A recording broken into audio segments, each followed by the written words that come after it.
বিসমিল্লাহির রহমানির রহিম। আসসালামু আলাইকুম ওয়া রাহমাতুল্লাহি ওয়া বারাকাতুহ। সম্মানিত দর্শক, আমাদের নিউজ বুলেটিনে আপনাদের সবাইকে স্বাগতম। আজকের বুলেটিনে আমরা বিস্তারিত আলোচনা করব দেশের লাখ লাখ সরকারি চাকরিজীবী ও পেনশনভোগীর জন্য সবচেয়ে গুরুত্বপূর্ণ এবং সবচেয়ে প্রতীক্ষিত একটি খবর নিয়ে, নবম জাতীয় পে স্কেল। কবে থেকে এটি কার্যকর হবে, কার বেতন কত বাড়বে, কেন গেজেট প্রকাশে দেরি হচ্ছে এবং সরকারের সবশেষ অবস্থান কী, এই সব কিছু আমরা আজকের বুলেটিনে বিস্তারিতভাবে তুলে ধরব। তাহলে চলুন শুরু করা যাক আজকের প্রতিবেদন। সম্মানিত দর্শক, প্রথমেই আমরা সংক্ষেপে জেনে নিই আজকের প্রধান খবরের একটি সারসংক্ষেপ। চলতি অর্থবছরের বাজেটে সরকারি চাকরিজীবীদের জন্য নতুন বেতন কাঠামো ঘোষণা করা হয়েছে। অর্থমন্ত্রী জাতীয় সংসদে বাজেট বক্তৃতায় জানিয়েছেন, ১ জুলাই থেকে ধাপে ধাপে এই বেতন কাঠামো কার্যকর হবে। তবে সবশেষ তথ্য অনুযায়ী এই বাস্তবায়ন প্রক্রিয়া নিয়ে উচ্চপর্যায়ের একটি সচিব কমিটি এখনও চূড়ান্ত সিদ্ধান্তে পৌঁছাতে পারেনি, ফলে গেজেট প্রকাশ কিছুটা পিছিয়ে যাচ্ছে। আমরা একে একে পুরো বিষয়টি বিস্তারিত তুলে ধরছি। প্রথমে আসা যাক নতুন পে স্কেল নিয়ে সরকারের ঘোষণার প্রেক্ষাপটে। চলতি বছরের জুন মাসের ১১ তারিখে জাতীয় সংসদে ২০২৬-২৭ অর্থবছরের বাজেট বক্তৃতা পেশ করেন অর্থ ও পরিকল্পনামন্ত্রী। তিনি সংসদে দাঁড়িয়ে ঘোষণা দেন, ১ জুলাই থেকে সরকারি কর্মচারীদের জন্য নতুন বেতন কাঠামো ধাপে ধাপে কার্যকর করা হবে। তিনি ব্যাখ্যা করেন, গত ১১ বছর ধরে সরকারি কর্মচারীরা একই বেতন কাঠামোর অধীনে কাজ করছেন, অথচ এই সময়ে জিনিসপত্রের দাম এবং জীবনযাত্রার ব্যয় উল্লেখযোগ্যভাবে বেড়েছে। এই বাস্তবতা বিবেচনায় নিয়েই নতুন বেতন কাঠামো কার্যকরের সিদ্ধান্ত নেওয়া হয়েছে বলে তিনি জানান। দর্শক, এখানে একটি গুরুত্বপূর্ণ বিষয় লক্ষণীয়। অর্থমন্ত্রী বাজেট বক্তৃতায় নতুন পে স্কেল কার্যকরের ঘোষণা দিলেও ঠিক কিভাবে এটি বাস্তবায়ন করা হবে সে বিষয়ে তখন বিস্তারিত কিছু জানাননি। ফলে এই ঘোষণার পর থেকেই সরকারি কর্মচারীদের মধ্যে যেমন স্বস্তি তৈরি হয়েছে, তেমনি বাস্তবায়ন পদ্ধতি নিয়ে নানা প্রশ্নও দেখা দিয়েছে। এখন আসা যাক নতুন পে স্কেলে বেতন কাঠামো ঠিক কী পরিবর্তন আসছে সে প্রসঙ্গে। বর্তমানে যে অষ্টম বেতন কাঠামো কার্যকর আছে, তাতে সর্বনিম্ন মূল বেতন ৮,২৫০ টাকা এবং সর্বোচ্চ মূল বেতন ৭৮,০০০ টাকা। নবম পে কমিশনের সুপারিশ অনুযায়ী নতুন বেতন কাঠামো সর্বনিম্ন মূল বেতন ১৮ থেকে ২০,০০০ টাকার মধ্যে এবং সর্বোচ্চ মূল বেতন ১,২০,০০০ থেকে ১,৬০,০০০ টাকা পর্যন্ত নির্ধারণের সুপারিশ করা হয়েছে। অর্থাৎ সর্বনিম্ন এবং সর্বোচ্চ উভয় ক্ষেত্রেই বড় ধরনের বৃদ্ধির সুপারিশ এসেছে।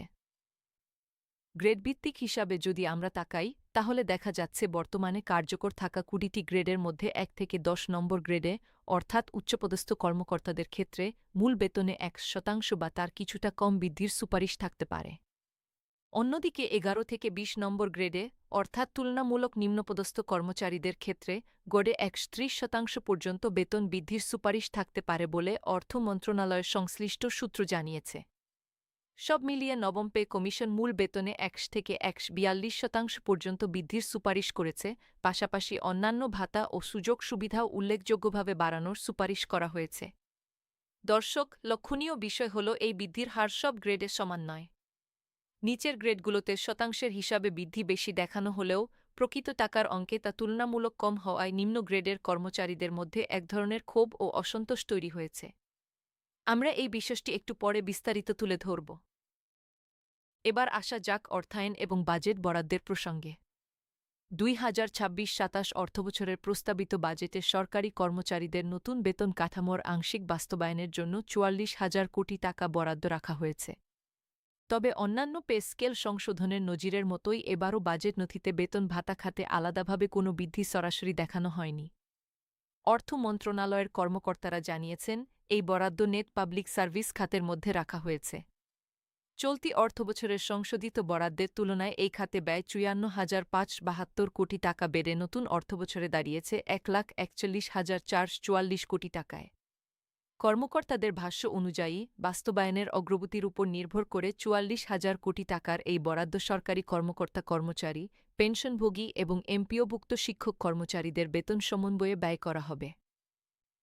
তুলনার জন্য বলা প্রয়োজন, বর্তমানে সরকার তার ১৪ লাখ কর্মকর্তা-কর্মচারী এবং ৯ লাখ পেনশনভোগীর জন্য বছরে প্রায় ১,৩১,০০০ কোটি টাকা ব্যয় করে থাকে। নতুন পে স্কেল পূর্ণাঙ্গভাবে কার্যকর হলে এই ব্যয় আরও উল্লেখযোগ্যভাবে বাড়বে এবং সে কারণেই সরকার বাস্তবায়ন প্রক্রিয়াকে ধাপে ধাপে এগিয়ে নেওয়ার কৌশল নিয়েছে। সম্মানিত দর্শক, এবার আসা যাক বাস্তবায়ন পদ্ধতি নিয়ে সরকারের ভেতরে যে আলোচনা চলছে সে প্রসঙ্গে। জানা গেছে, বেসামরিক প্রশাসন, বিচার বিভাগ এবং সশস্ত্র বাহিনী নিয়ে গঠিত ৩টি পৃথক পে কমিশনের প্রতিবেদন পর্যালোচনা করে মন্ত্রিপরিষদ সচিবের নেতৃত্বাধীন একটি উচ্চ পর্যায়ের কমিটি তাদের সুপারিশ চূড়ান্ত করার কাজ করছে। প্রাথমিকভাবে নবম পে স্কেল বাস্তবায়নে দুটি বিকল্প বিবেচনায় ছিল, একটি ৩ বছর মেয়াদী পরিকল্পনা, আরেকটি ২ বছর মেয়াদী পরিকল্পনা। ৩ বছরের পরিকল্পনা অনুযায়ী আগামী ২ অর্থবছরে ধাপে ধাপে মূল বেতনের ৫০% কার্যকর করা হতো এবং তৃতীয় বছরে ভাতাগুলো কার্যকর করা হতো।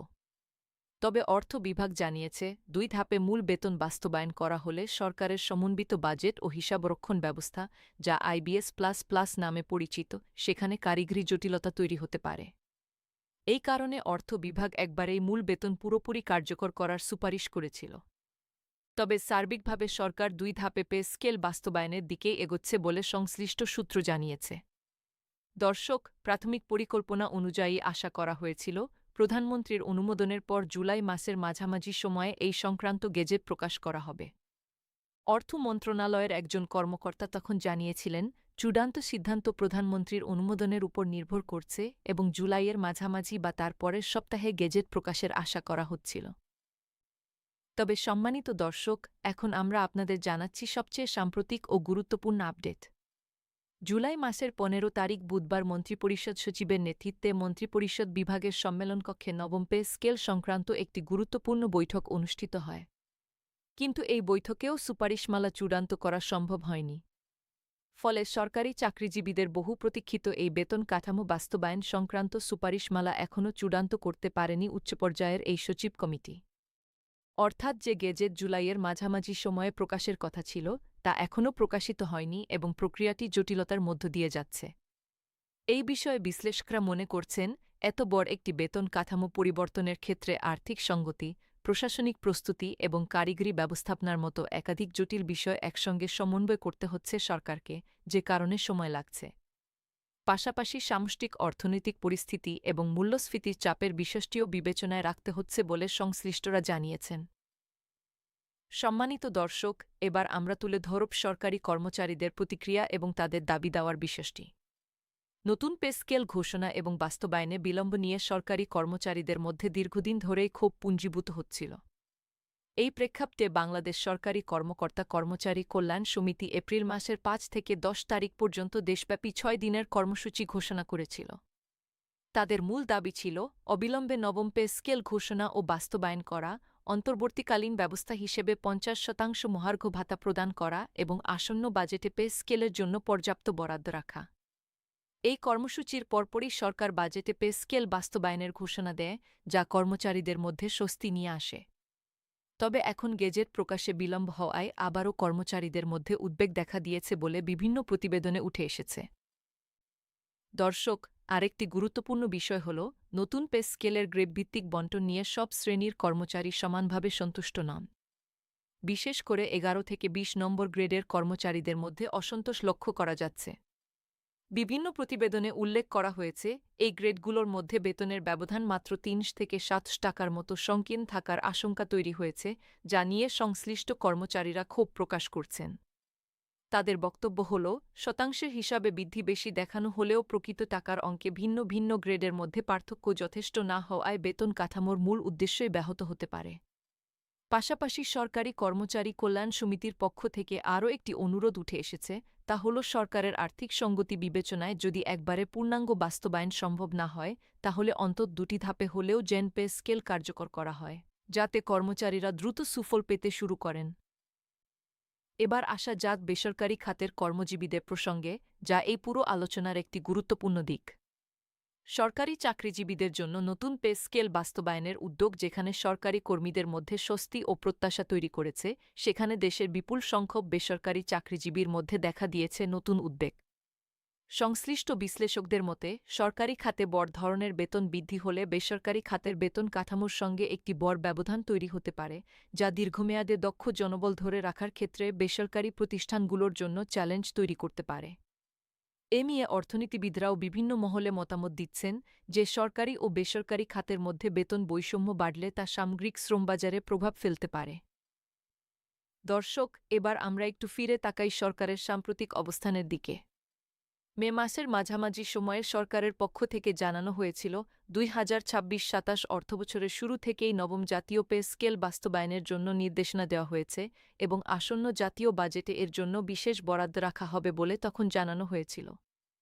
এরপর জুন মাসে বাজেট ঘোষণার মাধ্যমে সেই প্রতিশ্রুতি বাস্তবে রূপ নেয়া, যদিও পূর্ণাঙ্গ বাস্তবায়ন প্রক্রিয়া এখনও চূড়ান্ত পর্যায়ে পৌঁছায়নি। সরকারের পক্ষ থেকে এটাও বলা হয়েছে, সরকারি কর্মকর্তাদের আয় বাড়লে দুর্নীতিপ্রবণতা কমতে পারে বলে প্রত্যাশা করা হচ্ছে।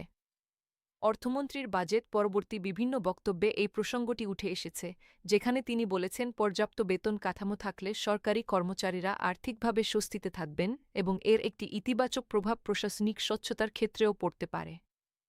এবার সংক্ষেপে সাম্প্রতিক সময়ের গুরুত্বপূর্ণ তারিখগুলো একবার পর্যালোচনা করে নেওয়া যাক। জানুয়ারি মাসের ২১ তারিখে নবম জাতীয় বেতন কমিশন তাদের চূড়ান্ত সুপারিশ সরকারের কাছে হস্তান্তর করে। মে মাসের মাঝামাঝি সময়ে সরকারের পক্ষ থেকে ১ জুলাই থেকে বাস্তবায়নের নির্দেশনার কথা জানানো হয়। জুন মাসের ১১ তারিখ জাতীয় বাজেটে আনুষ্ঠানিক ঘোষণা আসে। জুন মাসের শেষ দিকে জানা যায়, প্রধানমন্ত্রীর অনুমোদনের পর জুলাই মাসের মাঝামাঝি সময়ে গেজেট প্রকাশের প্রস্তুতি চলছিল। কিন্তু জুলাই মাসের ১৫ তারিখের বৈঠকেও চূড়ান্ত সিদ্ধান্ত না হওয়ায় গেজেট প্রকাশ পিছিয়ে যাচ্ছে, যা আমরা এখন পর্যন্ত সর্বশেষ ও নিশ্চিত তথ্য হিসেবে আপনাদের জানাচ্ছি।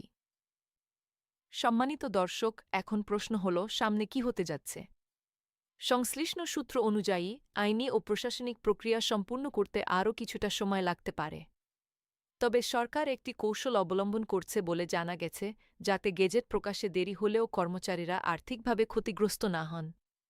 বাজেটে যে থোক বরাদ্দ রাখা হয়েছে তার মাধ্যমে যখনই পূর্ণাঙ্গ গেজেট প্রকাশিত হবে, তখন সরকারি কর্মচারীরা ১ জুলাই থেকেই বকেয়াসহ নতুন স্কেলের সুবিধা পাবেন বলে সংশ্লিষ্টরা জানিয়েছেন। অর্থাৎ গেজেট প্রকাশে বিলম্ব হলেও কর্মচারীদের আর্থিক সুবিধা থেকে বঞ্চিত হওয়ার আশঙ্কা কম, কারণ ১ জুলাই থেকেই সমন্বয় হওয়ার কথা রয়েছে। দর্শক, আরেকটি বিষয় এখানে স্পষ্ট করা প্রয়োজন। আগের পে স্কেল সংশোধনের ইতিহাস বিশ্লেষণ করলে দেখা যায়, অতীতেও ২ ধাপে বেতন কাঠামো বাস্তবায়িত হয়েছিল, যেখানে প্রথম বছর সংশোধিত মূল বেতন এবং পরের বছর সংশোধিত ভাতাগুলো কার্যকর করা হয়েছিল। বর্তমান আলোচনায়ও একই ধরনের কাঠামো অনুসরণের সম্ভাবনা রয়েছে বলে সংশ্লিষ্টরা ইঙ্গিত দিচ্ছেন, যদিও চূড়ান্ত সিদ্ধান্ত এখনও ঘোষণা করা হয়নি। এখন আমরা সংক্ষেপে পুরো বিষয়টির একটি সারসংক্ষেপ তুলে ধরছি, যাতে দর্শকরা পুরো চিত্রটি একসঙ্গে বুঝে নিতে পারেন। প্রথমত, নবম জাতীয় পে স্কেল নিয়ে সরকার আনুষ্ঠানিকভাবে বাজেটে ঘোষণা দিয়েছে এবং ১ জুলাই থেকে কার্যকরের প্রতিশ্রুতি দিয়েছে। দ্বিতীয়ত, মূল বেতনে ১ থেকে ১৪২% পর্যন্ত বৃদ্ধির সুপারিশ রয়েছে, যেখানে উচ্চ গ্রেডের তুলনায় নিম্ন গ্রেডের শতাংশের হিসাবে বৃদ্ধি কিছুটা বেশি দেখানো হয়েছে। তৃতীয়ত, বাস্তবায়নের জন্য ৪৪,০০০ কোটি টাকা বাজেটে বরাদ্দ রাখা হয়েছে। চতুর্থত, বাস্তবায়ন পদ্ধতি নিয়ে এখনও সরকারের ভেতরে আলোচনা চলছে এবং একাধিক বৈঠকেও চূড়ান্ত সিদ্ধান্ত হয়নি। পঞ্চমত, গেজেট প্রকাশে বিলম্ব হচ্ছে, তবে কর্মচারীরা ১ জুলাই থেকেই বকেয়াসহ সুবিধা পাওয়ার আশ্বাস পেয়েছেন। এবং ষষ্ঠত, নিম্ন গ্রেডের কর্মচারীদের মধ্যে বেতনের প্রকৃত ব্যবধান নিয়ে অসন্তোষ রয়েছে, যা সামনের দিনগুলোতে আলোচনার একটি গুরুত্বপূর্ণ বিষয় হয়ে থাকতে পারে। সম্মানিত দর্শক, আমরা এই বিষয়ে যত নতুন তথ্য পাব, তা নিয়মিতভাবে আপনাদের কাছে পৌঁছে দেওয়ার চেষ্টা করব। সরকারি চাকরিজীবীদের বেতন কাঠামোর এই পরিবর্তন শুধু তাদের ব্যক্তিগত আর্থিক জীবনেই নয়, বরং সামগ্রিক অর্থনীতি, বাজেট ব্যবস্থাপনা এবং শ্রমবাজারের উপরও গুরুত্বপূর্ণ প্রভাব ফেলবে বলে বিশেষজ্ঞরা মনে করছেন। আমরা আশা করছি, আগামী দিনগুলোতে সরকারের পক্ষ থেকে আরও স্পষ্ট ও চূড়ান্ত সিদ্ধান্ত আসবে এবং গেজেট প্রকাশের নির্দিষ্ট তারিখ জানা যাবে। সম্মানিত দর্শক, আজকের প্রতিবেদন এ পর্যন্তই। নবম জাতীয় পে স্কেল সংক্রান্ত যে কোনো নতুন তথ্য পাওয়ার সঙ্গে সঙ্গে আমরা তা আপনাদের সামনে নিয়ে আসব। আমাদের সঙ্গে থাকার জন্য আপনাদের সবাইকে আন্তরিক ধন্যবাদ। আজকের মতো এখানেই শেষ করছি। আল্লাহ হাফেজ।